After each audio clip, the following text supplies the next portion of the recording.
talented star of Broadway and Hollywood, Miss Frances Farmer. I'm very happy to be here tonight to let people see that I am the kind of person I am and not a legend that arose. You spent nearly 10 years in and out of mental institutions. You lose all your civil rights, and loneliness and other stories accuse you of being an alcoholic. Were you, Frances? No, I was never an alcoholic. Your dream of stardom on Broadway is crowned by your success in Clifford Odets' great, but somehow your world just will not hold together. In October of 1942, you're picked up for drunk driving in Santa Monica and are placed on probation. Poignant story of a lovely star. I had a nervous breakdown. Ladies and gentlemen. Vous écoutez Close-Up Dramatique, le balado sur les actrices de l'âge d'or d'Hollywood. But I really don't think it helped me much. Après avoir été une star de la Paramount, Frances Farmer est enfermée contre son gré dans un hôpital psychiatrique au début des années 40. Elle y subit les pires traitements de l'époque. À sa sortie de cet enfer, plusieurs années après, sa carrière ne retrouvera jamais son sommeil.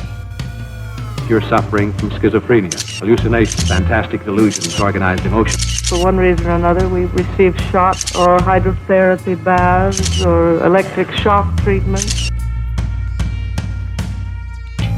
Épisode hyper intéressant aujourd'hui, de un parce que je vous parle de Frances Farmer, une actrice qui, après des débuts très prometteurs, de qui on disait être la successeur de Greta Garbo, a sombré dans une dépression suite à une rupture amoureuse, mais hyper intéressant aussi parce que je vais aborder le sujet de la machine Hollywood. On le sait, encore aujourd'hui, Hollywood est une immense machine à fabriquer des stars et durant son âge d'or, il y avait énormément de pression sur ses artisans, particulièrement les actrices, où l'apparence d'une grande star était une source de publicité énorme. Aujourd'hui, je pense que c'est moins pire, mais dans les années 30 et 40, Hollywood donnait que très peu de liberté aux vedettes du cinéma.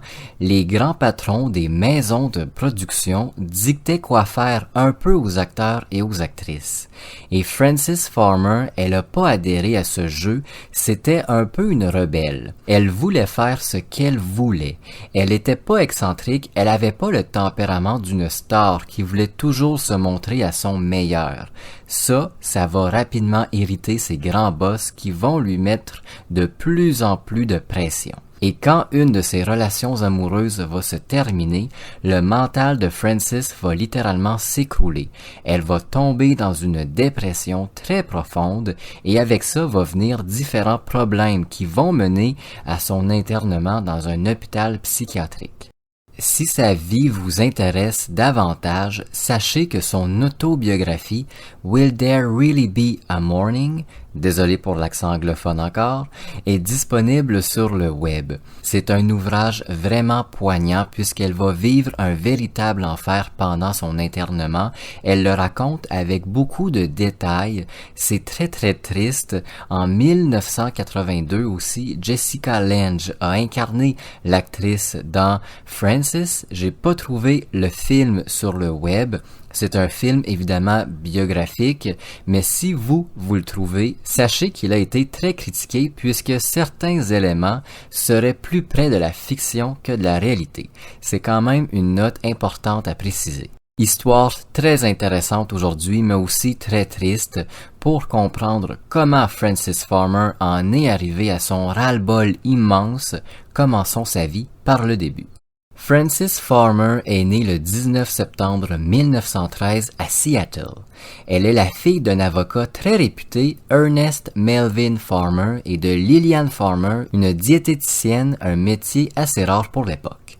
Frances a une sœur, Edith, et un frère, Wesley, plus âgé qu'elle. Elle a aussi une demi-sœur, Rita, que sa mère, Lillian, a eue de son précédent mariage. Pour Lillian et Ernest, la naissance de Frances est un peu comme un miracle, et ce fut le cas pour les deux naissances précédentes aussi, puisque le couple a subi un certain traumatisme plusieurs années avant.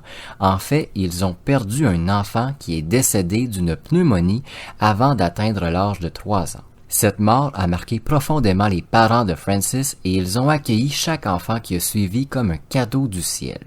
En 1917, alors qu'elle a que 4 ans, ses parents se séparent après plusieurs mois de disputes. Son père disparaît un peu dans la brume et les enfants sont sous la charge de la mère Lillian.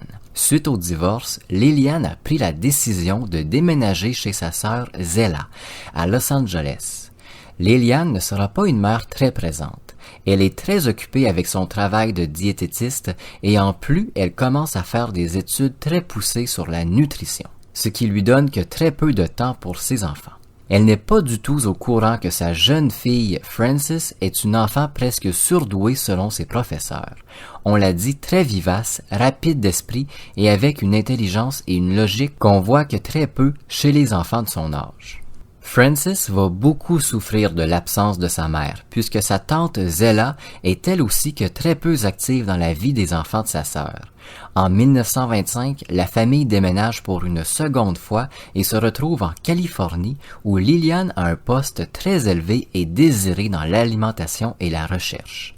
Mais quelques semaines après leur arrivée en Californie, Lillian juge que ses enfants nuisent énormément à son travail et à ses ambitions. Elle les renvoie alors chez leur tante Zella, qui, elle, décide de les embarquer dans un train direction l'Oregon, où Ernest, leur père, les attend pour les ramener à Seattle. Ça fait beaucoup de mouvements pour les enfants farmers et la petite Frances a énormément de mal avec ce rythme de vie. Frances Farmer est devenue une enfant beaucoup moins vivante avec les années et tous les voyagements non désirés. Elle a le sentiment qu'elle doit grandir plus rapidement que ses collègues et qu'elle perd un peu de son enfance. Par contre, elle est toujours très douée à l'école et particulièrement pour l'écriture. Elle est même récompensée pour ses efforts, c'est juste la pointe de l'iceberg, puisque quelques années plus tard, vous allez voir, elle va recevoir d'immenses félicitations pour ses écrits. En 1927, la mère de Frances, Lillian, doit revenir à Seattle puisque sa maison de Californie a été victime d'un incendie criminel. De retour à la maison familiale, Frances est témoin de son père qui tente de recoller les morceaux avec son ex-femme, mais sans succès. L'ancien couple se déchire constamment, ce qui fait un climat très négatif à la maison des Farmer. Les enfants vivent aussi dans une espèce de confusion puisqu'à certains moments, leur mère donne l'impression que tout va redevenir comme avant alors que c'est pas le cas du tout. En 1929, Lillian quitte à nouveau sa famille pour s'installer ailleurs au pays. En 1931, à 18 ans, Frances remporte un prestigieux concours d'écriture organisé par l'Alliance des jeunes artistes et auteurs. Ce concours récompense majoritairement des étudiants de tous les milieux et surtout de tous les programmes d'études pour un roman ou encore un essai qu'ils ont écrit. Frances est basée sur les écrits du célèbre Nietzsche pour écrire God Dies, un essai philosophique où elle déclare être athée et ne croire en aucun dieu. Elle tente même de prouver que toutes les religions sont de pures inventions qui résultent presque de la folie. Elle explique aussi dans God Dies qu'elle s'est sentie abandonnée par Dieu dès son enfance. Puisque ses parents se sont que très peu occupés d'elle, c'est vraiment durant son enfance qu'elle a cessé de croire aux religions.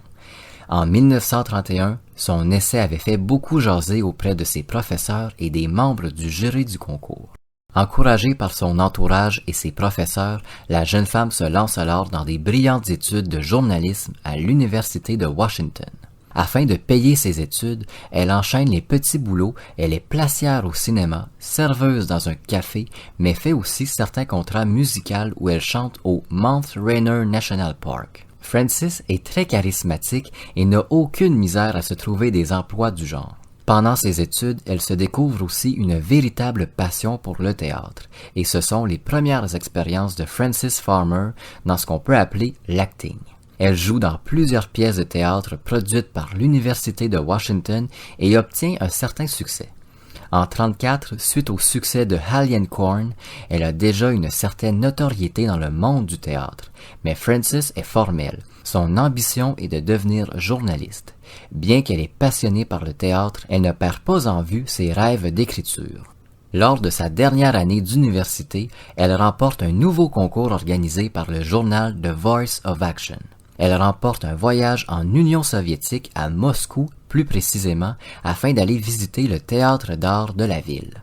En acceptant le prix du concours, Frances s'expose alors à son tout premier scandale, entre guillemets, puisqu'elle n'est pas encore une immense star. Les journaux se mettent à écrire que Frances est une communiste en plus d'être une athée, deux choses qui à l'époque sont pas très bien vues dans la société. Surtout que nous sommes en 1935 et les menaces d'une seconde guerre mondiale commencent à se faire ressentir. L'opinion publique est plutôt négative envers Frances.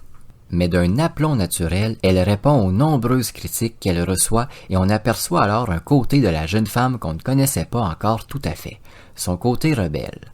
Dans les années qui suivront, Frances Farmer deviendra l'une des actrices les plus difficiles avec qui travailler pour les producteurs, justement à cause de son refus de respecter certaines règles établies. Au milieu des années 30, Frances Farmer est déjà une petite starlette en plus d'avoir joué et reçu des critiques élogieuses dans les pièces de théâtre de son université. Elle s'est fait déjà un certain nom. Elle n'a pas peur de ses idées qui sont peu conventionnelles, comme le fait de ne croire en aucun dieu, et de considérer que la société baigne dans un certain chaos menant à différents problèmes sociaux. Des problèmes sociaux que les grands dirigeants ferment les yeux afin de mieux nier ce qui se passe réellement. Vous comprenez alors quel genre de personnalité avait Frances, au moment où les portes de la gloire s'ouvrent à elle. Un genre de femme très avant-gardiste pour les années 30, très philosophique, on pourrait même dire anarchiste, puisqu'elle remet toujours les règles établies en doute. À l'été 1935, Frances Farmer quitte sa famille pour déménager dans la grande ville de New York dans l'espoir de se lancer professionnellement dans le théâtre. À ce moment-là de sa vie, ses rêves de journalisme ont diminué un peu et Frances est convaincue de pouvoir mieux vivre du théâtre que de l'écriture. Deux chemins qui sont tout de même assez opposés, mais qui se ressemblent quand même.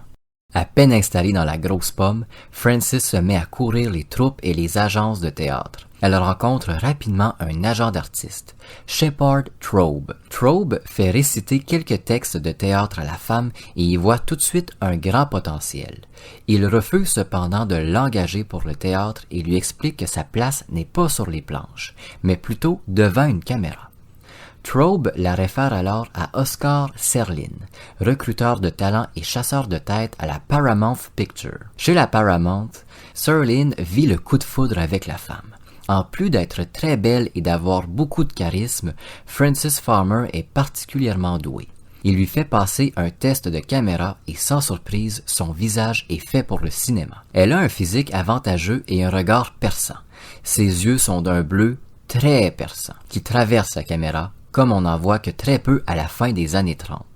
Le jour de ses 22 ans, la compagnie de cinéma lui fait signer un contrat de 7 ans. Très enthousiaste et aussi très surprise par ce contrat, elle déménage à nouveau à Los Angeles. Elle quitte alors New York pour la ville des stars. En octobre 1935, la Paramount transforme Frances Farmer afin qu'elle ressemble le plus possible à une vraie star du cinéma. Le studio lui paie des soins dentaires afin de réparer quelques-unes de ses dents mal alignées. On la fait travailler aussi avec différents stylistes afin de trouver un style qui lui va et qui lui convient. En l'espace de quelques semaines, Frances Farmer a complètement changé. Le studio l'a complètement modelée comme il le désirait. Les dirigeants de la Paramount veulent lancer la femme comme étant une adversaire de taille au grand nom du moment comme Marlène Dietrich, Mae West et veulent même en faire une rivale de Greta Garbo. Chacune d'entre elles représentant à sa façon l'idéal de beauté féminin. Maintenant, à cette liste d'actrices privilégiées s'ajouterait le nom de Frances Farmer. En novembre 1935, moins de 2 mois après la signature de son contrat, la Paramount l'engage pour jouer dans un film de série B, Too Many Parents, une comédie. Bien que le film soit fait avec très peu de moyens et est considéré à sa sortie comme un film de second ordre, Too Many Parents est un succès au box-office. Au bout d'une semaine, il a presque doublé son budget en termes de profit. Le public découvre un nouveau visage, celui de Frances Farmer, et est conquis. L'année suivante, elle est engagée comme premier rôle féminin dans Rhythm of the Range, aux côtés de Bing Crosby, son idole d'enfance et de toujours. Très impressionnée de jouer avec son idole, Frances est nerveuse lors des premiers jours de tournage, mais Crosby la met rapidement très à l'aise. Le film recevra de bonnes critiques et la célébrité de Farmer continue de monter de plus en plus rapidement. Avec cette popularité qui ne cesse d'augmenter, les patrons de la Paramount souhaitent que Frances commence à agir comme une star. Ils désirent aussi qu'elle se présente aux nombreuses fêtes données à Hollywood dans des tenues somptueuses comme le font Dietrich et Crayford. Par contre, Farmer est plus que réticente. La célébrité n'a jamais été dans ses ambitions et son mode de vie et sa façon de vivre sont plutôt loin de ce monde. Farmer aime se retrouver seule chez elle à écouter la radio ou encore lire des livres. Elle s'oppose alors aux demandes de ses patrons, expliquant qu'il n'y a aucune chance qu'elle change d'opinion. Après plusieurs discussions avec l'actrice, les patrons de la Paramount comprennent qu'ils ne la feront pas changer d'idée. Ils découvrent alors le caractère très têtu de la femme, chose qui leur déplaît énormément. Après plusieurs discussions, ils s'entendent pour un coup publicitaire. Ils diront que Farmer est l'actrice qui souhaite rester seule chez elle le plus possible. Le coup de publicité met en scène ses goûts pour les vêtements luxueux et pour soigner son apparence, chose qui en réalité est l'opposé de la vraie Frances Farmer, qui préfère s'habiller simplement et ne fait aucun traitement particulier à sa peau. En février 1936, elle se marie avec l'acteur Leif Erikson, qu'elle a rencontré quelques mois plus tôt alors que le studio était toujours en train de la modeler. J'ajoute rien pour l'instant à cette relation, mais c'est un point important, j'y reviendrai. À l'été 36, lassée par son caractère très discret, la Paramount la prête alors à la United Artists pour jouer dans Come and Get It, un film qui connaîtra un vif succès et aura même certaines nominations aux Oscars. Durant le tournage du film, William Weller, qui dirige la production, se dispute régulièrement avec Frances Farmer sur tout et rien. À un certain moment, les deux ne s'adressent même plus la parole. Lors de la première du film, Frances est dans l'obligation de se présenter au théâtre où a lieu la cérémonie. Un terme dans son contrat l'oblige afin qu'elle reçoive son salaire. Mais à la première, elle n'a aucune envie d'y être. Elle refuse d'abord de parler aux journalistes, puis accepte finalement. Elle répond qu'à quelques questions dans une attitude très froide et parfois même arrogante. Le lendemain de la première, on décrit l'actrice comme étant la personne la plus froide de l'Amérique. On écrit aussi qu'elle a une attitude arrogante qui finira un jour par se retourner contre elle. Des critiques qui peuvent être interprétées comme un mauvais présage. À la fin de l'année 1936, la Paramount reçoit des félicitations de plusieurs journaux concernant leur trouvaille exceptionnelle. Frances Farmer est considérée comme étant la révélation de l'année.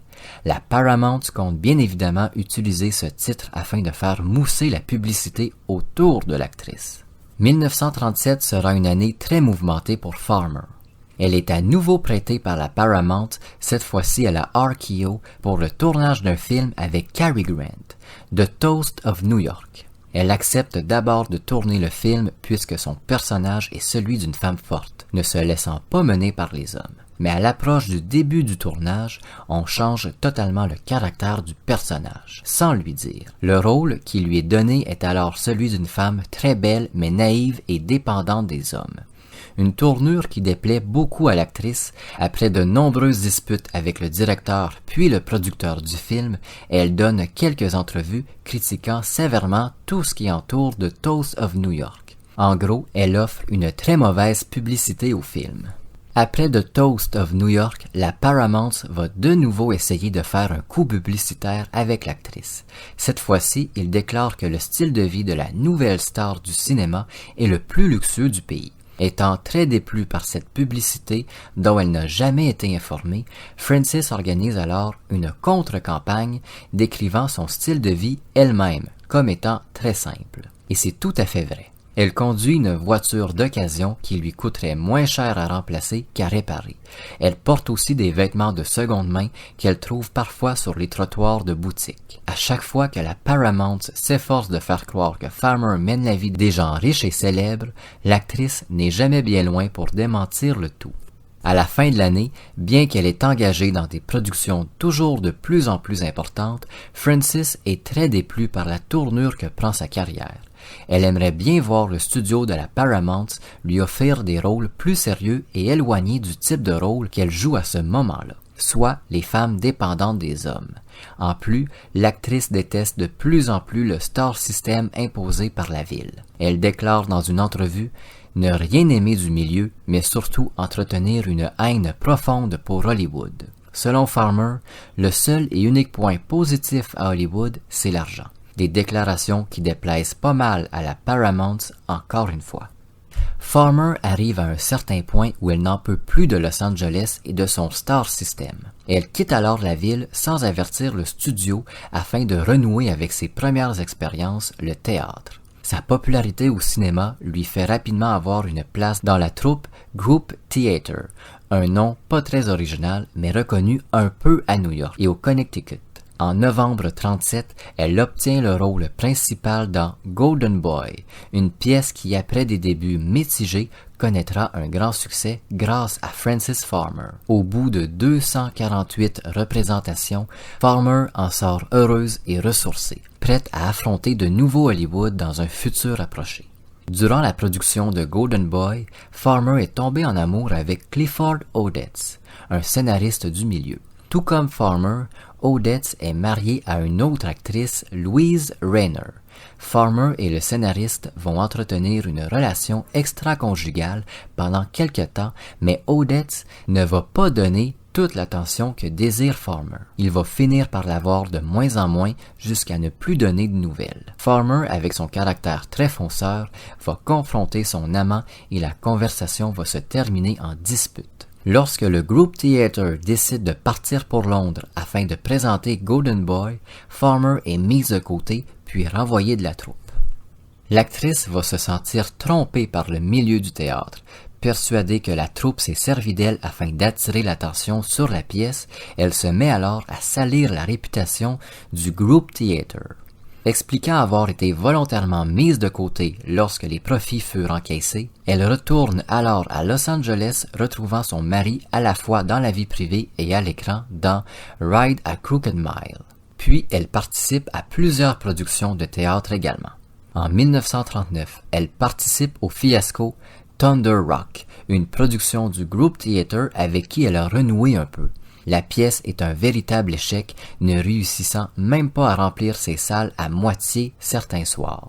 Même si Farmer est toujours une actrice reconnue, sa notoriété ne semble pas être assez afin d'attirer le public. Cet échec va être très dur à accepter pour l'actrice et elle va commencer à sombrer dans une dépression. Elle se met à boire régulièrement, allant jusqu'à être dans un état presque second lorsqu'elle est sur scène. Ça a dû contribuer, selon moi, à l'échec de la pièce. Quand ton actrice principale est pas en mesure de livrer une performance digne de son nom, ça devient complexe. Au début de l'année 1940, ressentant une certaine honte à toujours travailler sur Thunder Rock, elle brise son contrat et quitte la troupe. Farmer reçoit alors une amende de 1500 $ pour non-professionnalisme. Au cours de la même année, Farmer retourne à la Paramount à temps plein, tournant dans quelques films. Puis, elle est à nouveau prêtée à d'autres studios comme la Warner pour des productions avec peu de budget pour la publicité. Ces studios espèrent que le nom de Frances Farmer suffira pour attirer le public dans les cinémas, chose qui arrivera bien heureusement. La carrière au cinéma de Frances Farmer va plutôt bien, mais elle est toujours déplue par les rôles qu'on lui offre. Elle est toujours une solide adversaire pour ses patrons qui tentent de lui imposer leurs décisions, mais la Paramount se retrouve dans des situations où ils ne peuvent plus travailler puisque Farmer refuse parfois de se rendre sur les plateaux lorsqu'elle est vraiment pas contente. La Paramount finit par la suspendre pour une durée indéterminée puisqu'elle refuse de jouer dans Take a Later, Darling, un film qu'elle juge plus que mauvais et auquel elle n'a pas du tout envie de travailler.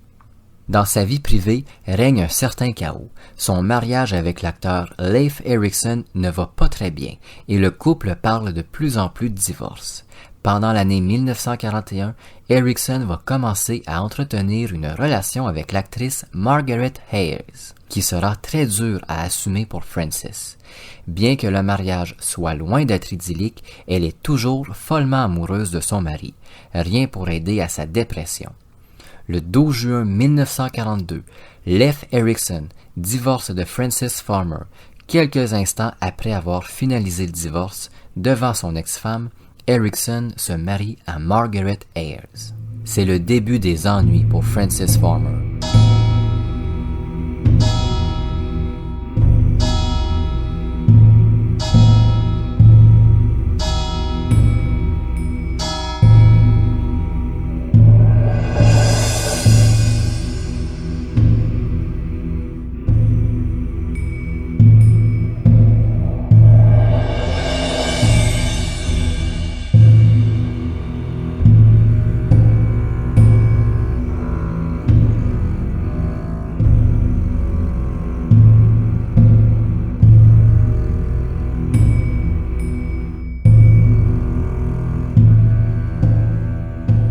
Après avoir été l'une des stars les plus populaires de la Paramount Pictures, Frances Farmer s'est montrée très difficile avec ses patrons.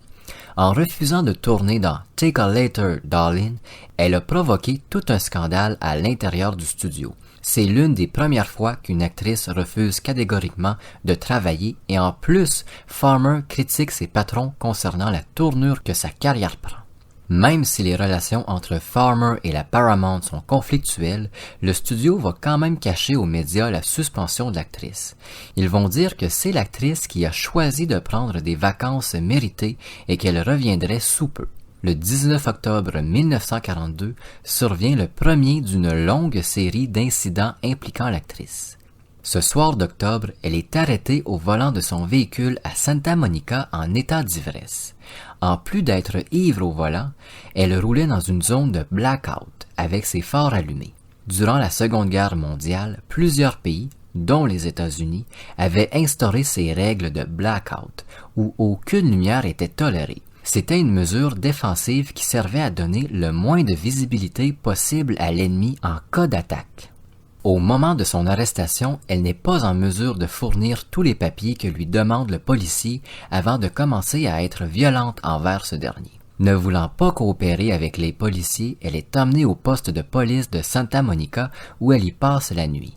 Lorsqu'on lui demande quel est son métier, frustrée de ne pas être reconnue, elle répond être une prostituée du cinéma. Une déclaration qui fait bondir quand même les agents. Sa nuit en prison est très agitée. Elle crie constamment aux policiers et n'hésite pas à les insulter. À quelques occasions, selon certaines sources, les policiers, lassés par son comportement, l'auraient brassé un peu comme pour la calmer. Au matin, on lui donne une contravention de 500 $ pour ses méfaits de la veille. On lui retire également son permis de conduire pour plusieurs mois et sa voiture est confisquée. Elle paye sa première moitié de son amende avant de quitter le poste de police et de rejoindre à pied sa maison de la ville.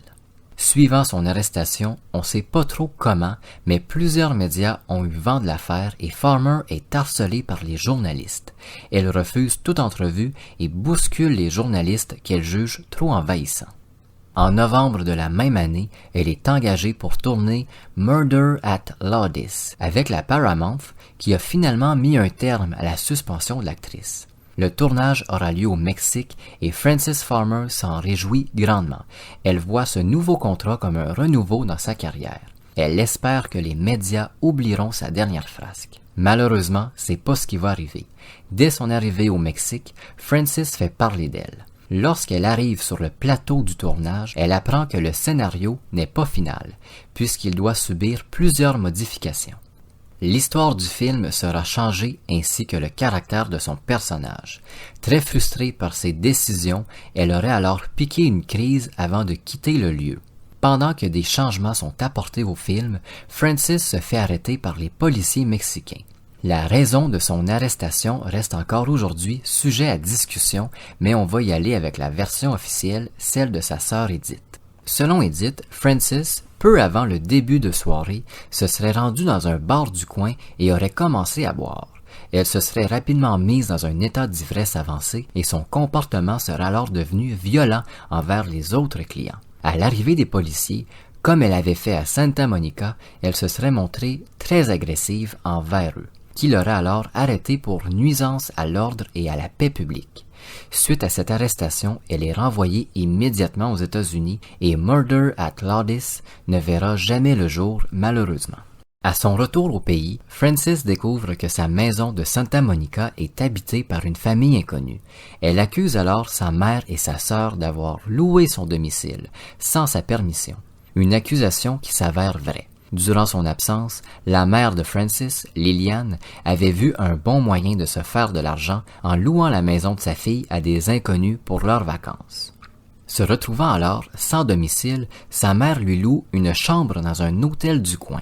À ce moment-là, la santé mentale de l'actrice est très fragile. Elle souffre toujours de son divorce et ses récents incidents avec la justice la tirent de plus en plus vers le bas. Selon certaines sources, dont sa sœur Edith, Frances aurait développé un grave problème d'alcool aussi, ce qui la rend souvent inapte à travailler. Elle annule régulièrement ses rendez-vous professionnels comme des séances photos. Parfois, elle oublie qu'elle a des rendez-vous et elle ne se présente jamais. Elle continue aussi de critiquer le milieu du cinéma à qui veut bien l'écouter dans quelques bars qu'elle fréquente. Elle accuse le cinéma d'avoir ruiné sa vie, ses rêves et ses ambitions. Vous comprenez qu'avec de telles révélations et de telles actions, sa réputation professionnelle en prend un coup assez sévère. En janvier 1943, elle est poursuivie par une coiffeuse l'accusant de l'avoir violemment frappée au visage lors d'une séance photo. Le coup aurait été si puissant que Farmer lui aurait brisé des dents et disloqué la mâchoire. Peu de temps après cette première accusation, elle est à nouveau arrêtée en état d'ébriété alors qu'elle a les seins nus sur le Sunset Boulevard. Les policiers découvrent alors qu'elle est impliquée dans une bagarre qui a eu lieu à quelques pas du Sunset Boulevard dans un bar fréquenté par les gangs de rue de l'époque. Pour des raisons inconnues, lorsqu'elle est arrêtée sur le célèbre boulevard, les policiers l'amènent au commissariat et la relâchent immédiatement, même s'ils savaient que Frances avait commis plusieurs méfaits dans les dernières semaines. Elle regagne alors sa chambre d'hôtel du Knickerbocker. Le 14 janvier 1943, les policiers se rendent au Knickerbocker afin d'arrêter l'actrice. Ne s'étant pas présentée devant son agent de probation depuis plusieurs semaines et n'ayant pas payé l'intégralité de son amende reçue en octobre 1942, les policiers sont dans l'obligation de l'arrêter. À leur arrivée à l'hôtel, personne ne semble être à l'intérieur, mais lorsqu'un employé de l'hôtel leur ouvre la porte, ils découvrent une scène étrange. Plusieurs bouteilles d'alcool sont au sol, mais personne ne semble y être. Soudainement, les policiers entendent des cris venant de la salle de bain. Ils y retrouvent Frances dans sa baignoire, complètement saoule. Elle résiste à son arrestation de nouveau et refuse de se vêtir. Les policiers n'ont plus le choix. Ils arrêtent la femme alors qu'elle est encore nue et l'habilleront de force au poste. Le lendemain de son arrestation, elle est amenée au tribunal sans la présence de son avocat. Elle se retrouve donc toute seule devant le juge Hickson, peu clément, face à l'épais dossier de l'actrice. Dès son entrée dans la salle d'audience, elle fait une scène. Farmer se retrouve devant des dizaines et dizaines de photographes, la photographiant afin d'habiller la première page de leurs journaux. L'arrestation de Frances Farmer et sa condamnation. Elle hurle qu'on brime ses libertés en lui refusant la présence de son avocat. Elle crie aussi que les policiers l'ont violentée durant son arrestation. Lorsqu'elle retrouve son calme, le juge la questionne sur ses habitudes de consommation. Frances répond de façon très arrogante. Elle répond « Je mets de l'alcool dans mon lait, dans mon café et même dans mon jus d'orange. Je ne vois pas le problème. Et vous ?» Elle avoue aussi, après cette déclaration, prendre certaines drogues pour l'aider à dormir ou encore à se réveiller. Le juge Hickson rendra finalement son verdict. Après une audience très agitée, Frances Farmer est condamnée à 180 jours de prison. Après avoir exprimé son désaccord avec cette décision, Farmer est escortée à l'extérieur de la salle. Mais elle n'a pas dit son dernier mot. Alors qu'elle crie toujours que ses droits ont été brimés, elle frappe le policier qui l'escorte et tente de s'enfuir. Elle quitte à toute vitesse le bâtiment et s'enferme dans une cabine téléphonique où elle tente d'appeler son avocat. Mais elle est finalement à nouveau arrêtée de force quelques minutes après. Lors de cette dernière arrestation, Farmer hurle « N'avez-vous jamais eu le cœur brisé ?» Ça, c'est une phrase qui a été énormément écrite dans les journaux de l'époque et qui veut dire beaucoup sur son état selon moi. La principale raison de son état dépressif à ce moment-là, c'est qu'elle était en Peine d'amour, tout simplement. Elle a vraiment eu du mal à se relever de son divorce avec l'acteur Leif Erikson. C'est vraiment une blessure profonde qui l'a emmenée à faire des choix très malsains pour elle. La Paramount Pictures rompt définitivement son contrat avec l'actrice suite à cette sentence. Le studio explique aux journalistes qu'ils ne veulent plus avoir affaire avec la femme devenue trop difficile à travailler et en étant instable mentalement. Sa carrière au cinéma, logiquement, prend un sévère coup. Avant son entrée en prison, elle signe un contrat avec la Monogram Pictures, un studio bas de gamme, n'ayant jamais connu le moindre succès. En fait, la Monogram Pictures est presque une compagnie amateur. C'est après cette signature que l'enfer psychiatrique de Farmer commence. Malheureusement pour Frances, c'est une évidence qu'elle ne travaillera jamais vraiment avec la Monogram Pictures puisqu'elle se retrouve entre les barreaux. Par contre, à sa deuxième journée d'incarcération, sa sœur demande à ce que Frances soit internée dans un hôpital psychiatrique où elle pourra être traitée convenablement. Cette demande va être acceptée. Parce qu'en prison, l'actrice est très violente avec les gardiens et ils ont même dû retirer tout objet qu'elle peut bouger puisqu'elle est constamment en train de les lancer. Contre son gré, Frances Farmer est transportée de la prison de Los Angeles vers la California's Kimball Sanitarium, où elle est diagnostiquée avec une bipolarité psychotique, un trouble mental assez important qui peut emmener, selon les médecins, Frances à entendre des voix et la rendre inconsciente de ses actes. Quelques jours après son arrivée, qui a été tout aussi mouvementée que son dernier procès, Frances reçoit un nouveau diagnostic. Selon le psychiatre Donald Nicholson, la femme serait atteinte d'une forme plutôt grave de schizophrénie.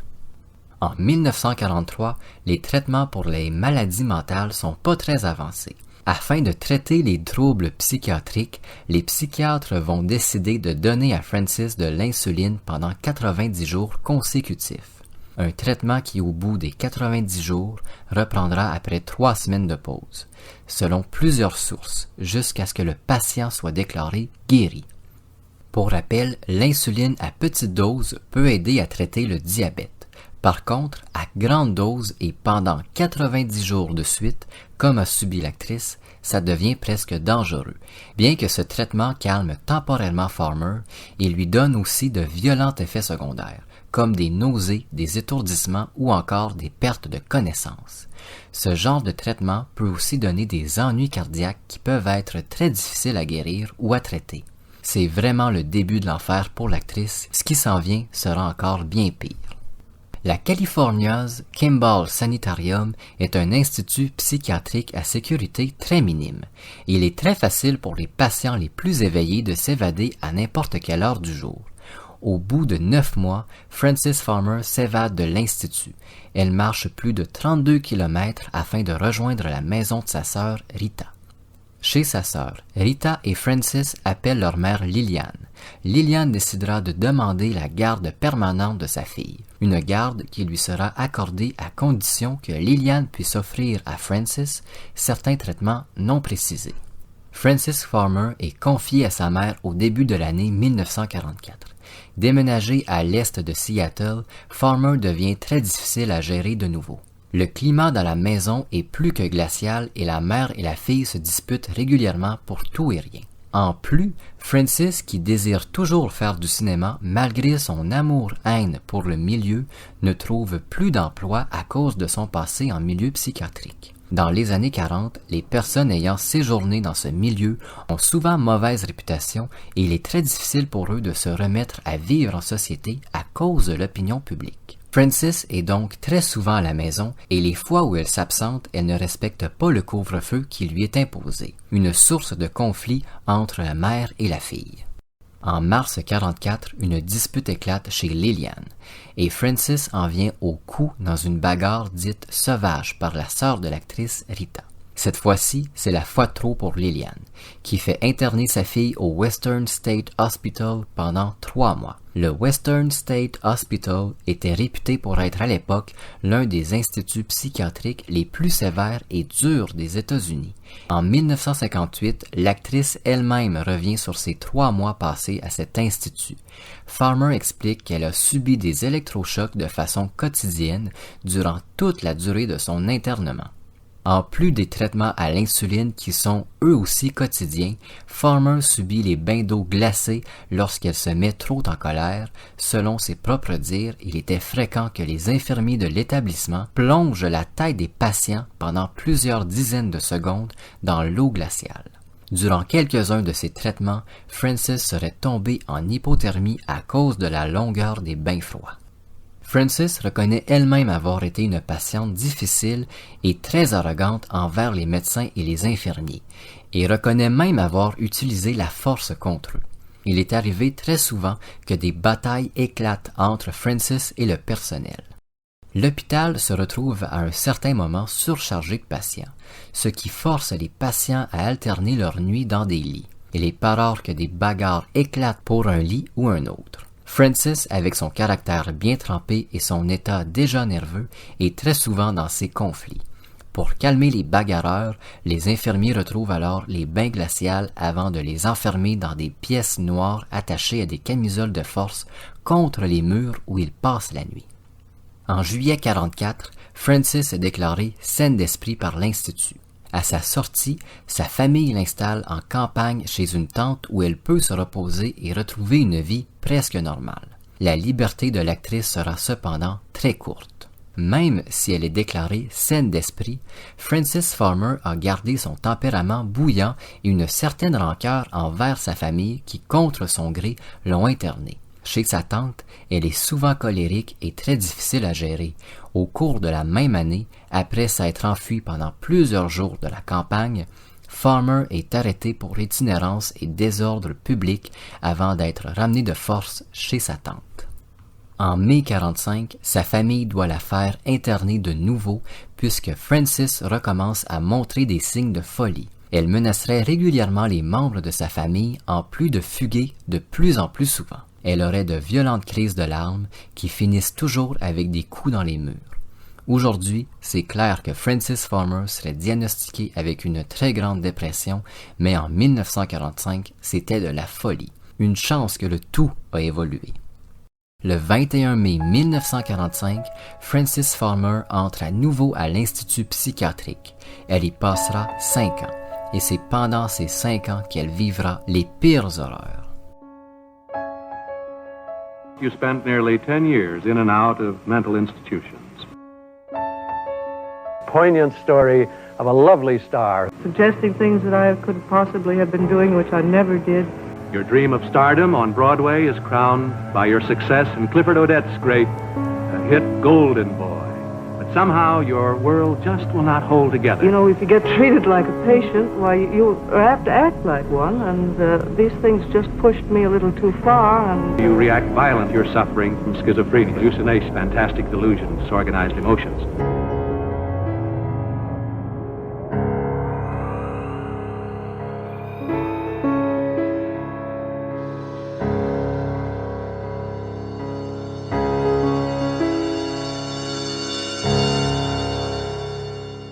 À sa seconde arrivée à l'Institut, les infirmiers et les médecins de l'hôpital se souviennent très bien de la patiente turbulente qu'était Frances Farmer.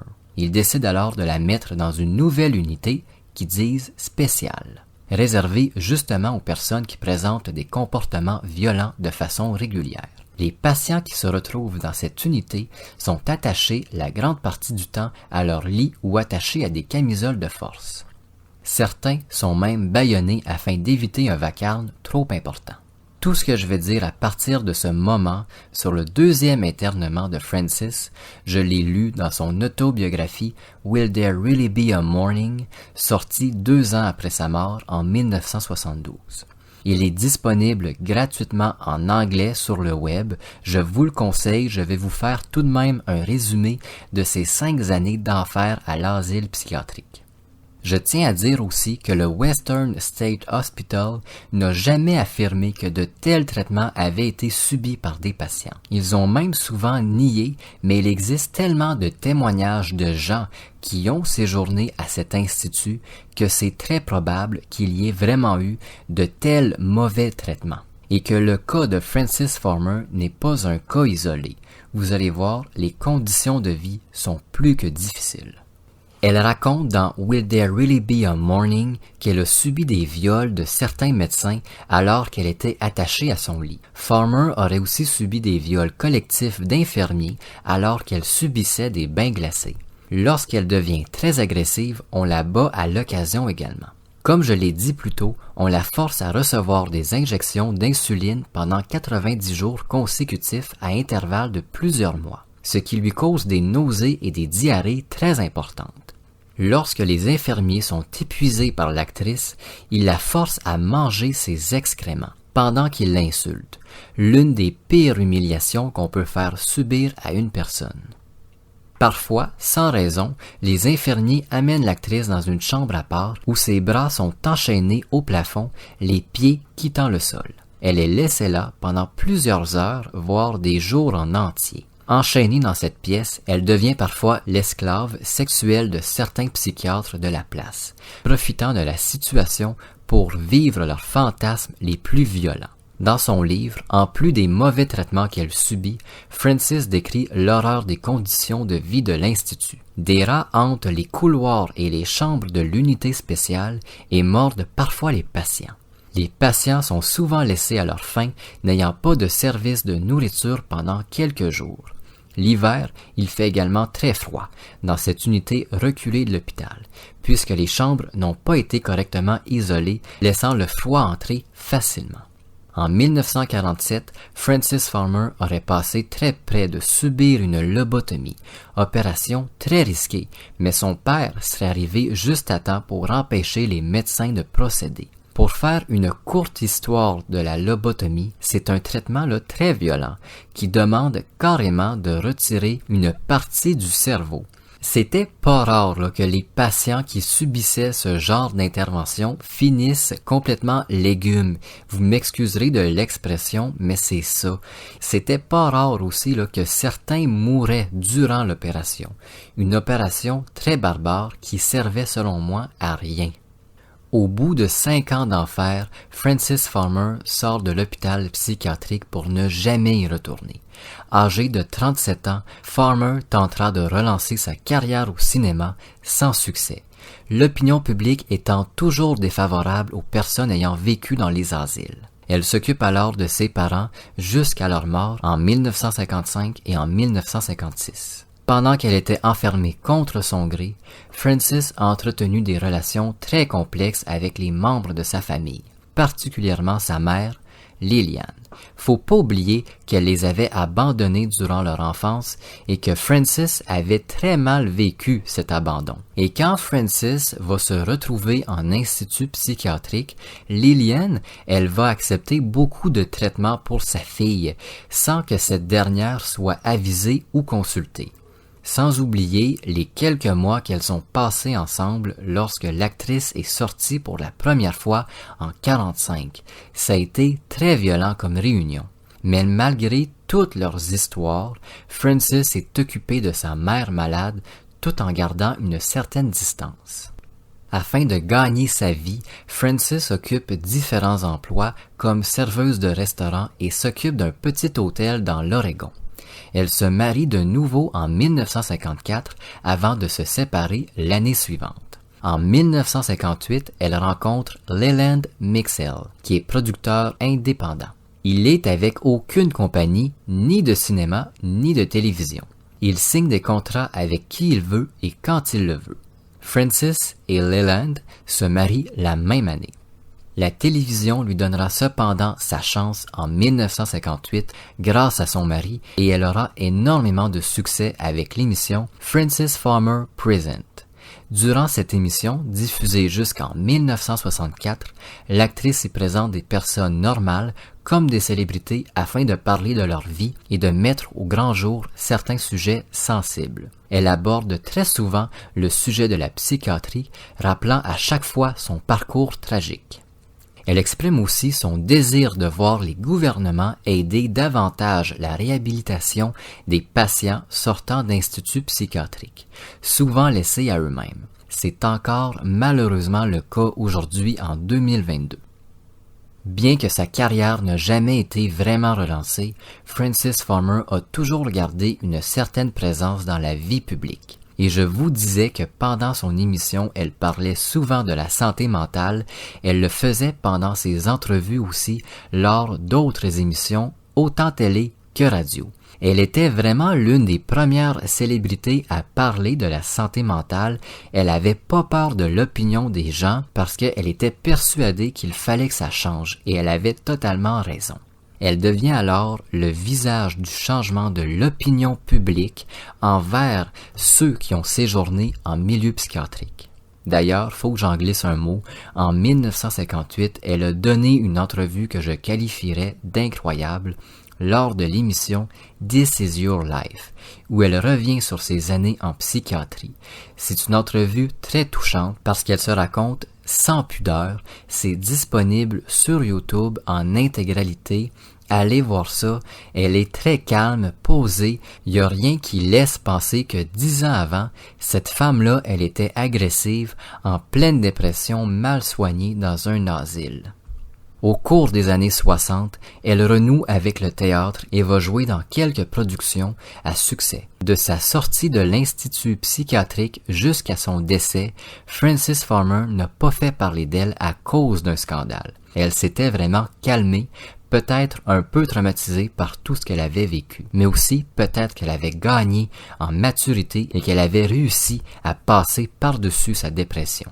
Frances Farmer décède le 1er août 1970 à l'âge de 56 ans d'un cancer de l'œsophage. Aujourd'hui, il reste quand même beaucoup de choses de l'actrice. Son nom et son histoire ont traversé le temps. La chanteuse Mylène Farmer a pris le nom de famille de Farmer en hommage à l'actrice. Sa chanson « Maman a raison » fait aussi référence à la vie de Frances Farmer. Le groupe Nirvana a créé la chanson Frances Farmer Will Have a Revenge on Seattle en hommage à l'actrice, tout comme le groupe Culture Club qui a lui aussi rendu hommage par une chanson à Frances. Et ça, c'est sans compter tous les groupes de musique qui ont emprunté l'espace d'un instant le visage de Frances Farmer pour leur pochette et ainsi faire connaître son histoire à des milliers, peut-être même des millions de personnes. Frances Farmer a été la malheureuse victime de l'incompréhension de la maladie mentale des années 40.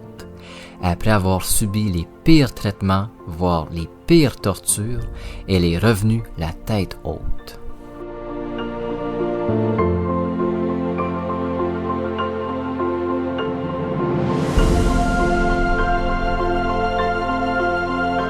Merci d'avoir écouté Close Up Dramatique. On se retrouve très bientôt pour un nouvel épisode.